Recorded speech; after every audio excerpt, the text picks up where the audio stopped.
see this older gentleman right here? He's 96 years old, and he's spry as anything. I mean, he can remember people in his first and second grade class. All right? And you know what what he told his grandkids, because his grandfather started the dealership, and he was around for that. So they started in 1911, and he was around to see his grandfather, okay, that started it. And then his dad passed it down to him, and now he passed it down to him, and he's passing it down to his 3 sons, okay? And one of his biggest things was, okay, guys, don't screw it up. Don't become satisfied, don't become complacent. And like I told you with Coach Mose, you know, the older generation, they boil it all down to very simple, what you need to know. And to me, that's what you need to know. Okay, don't get satisfied, don't get complacent in anything you do. All right, you can have satisfaction that you've done a good job, just like today's practice. I had a lot of satisfaction in seeing you guys come out and practice well. I'm not satisfied, that's a stepping stone, but I had a lot of satisfaction. I don't want you guys to be satisfied with it either.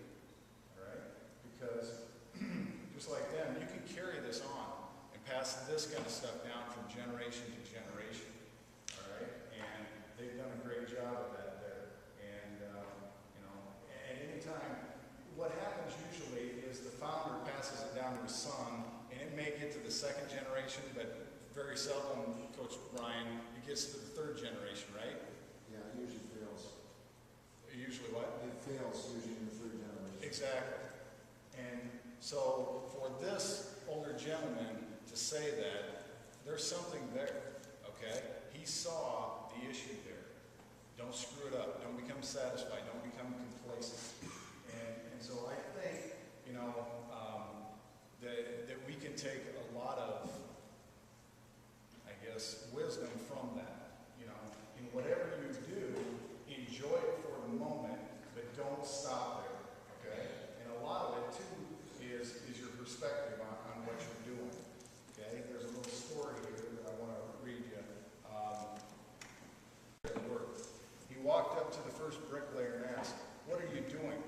The first layer replied, "I am laying bricks."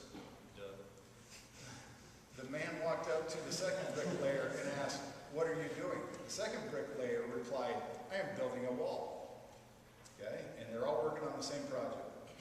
The man walked up to the third bricklayer and asked, "What are you doing?" The bricklayer replied, "I am helping build the most beautiful museum the world has ever seen, and people will come from miles just to gaze upon its beauty."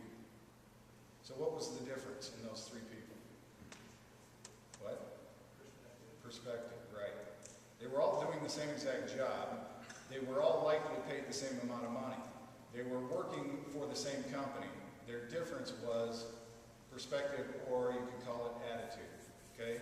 So my question for you is, which bricklayer are you? Okay? Are you just laying bricks? Or are you building a wall? Or are you building a museum of your life for everybody to see and enjoy? All right? It's just that simple. Okay? Your perspective. You know, it can be, you know, the same thing can happen with guys that aren't on the first string. Okay? You can see what people think of themselves and where they're at by how they practice, how they take their job serious in scout team, on special teams. Okay? Because we've told you this before, that if you want a position and you aren't in the position you want right now, show us what you have. Okay? Don't just get complacent and don't whine and complain. Show us what you have.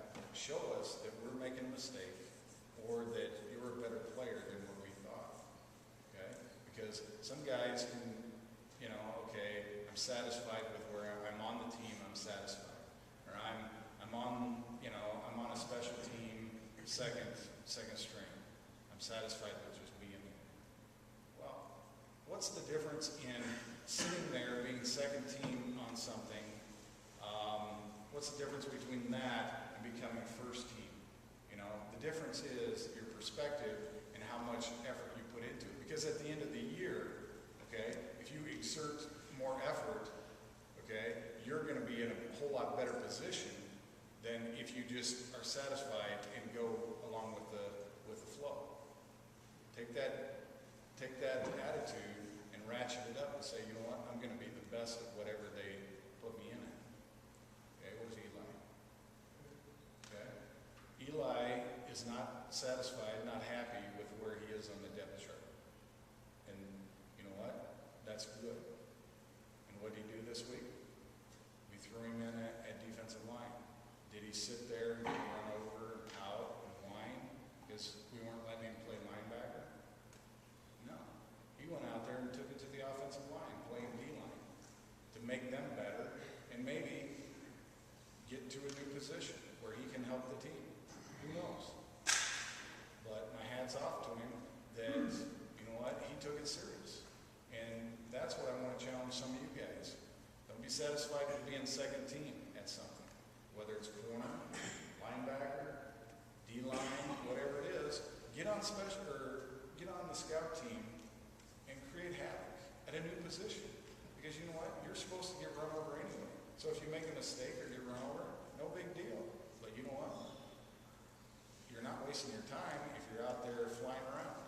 Okay? You're actually making yourself better, making the team better, because you're challenging the other guys. And who knows? You may play yourself into another position. We don't know. But just don't be satisfied with where you're at. And that's the same thing in school. Okay? If you're getting a B, who knows? Maybe you could get an A. You're getting a C.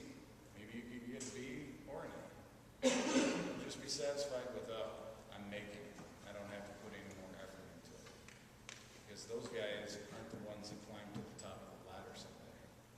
It's the guys that want to keep improving all the time and make it to the top. And then you can look back on your accomplishments and have satisfaction. Because you know what? You did the best you could with what you had, with what you've been given. And that's all I don't expect you to be perfect. I expect you to try harder the next play. And if you do that, hey, I'm okay with that.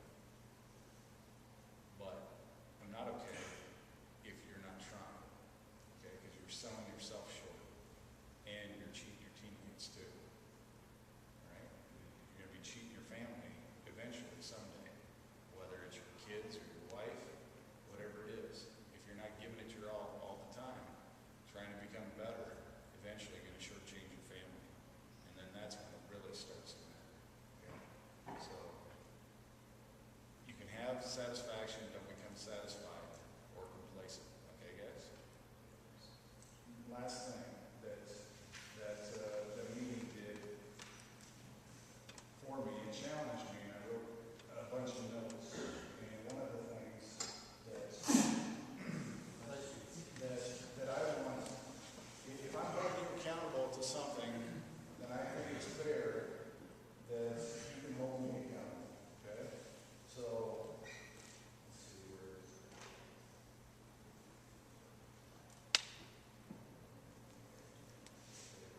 What are 3 things that I can do better as a coach for you guys?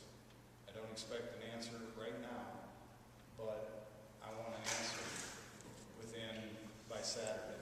So I want you guys to come up with 3 things that I can do better for you guys. Think about it and then bring it back to me. Because if I'm holding you accountable for what? What's the first one? Next play, then what? What's that? Field position. What's the third one? Turnovers. So if I'm holding you accountable to that, there's no reason why you can't hold me accountable. What do you guys need from me to get to the next level? What am I doing maybe wrong? Or maybe there's something that I've overlooked that you guys need from me. I want you guys to think about that and get it to me by Saturday, okay? And then after that, the whole next week and the rest of the season, you can hold me accountable to that. Is that fair?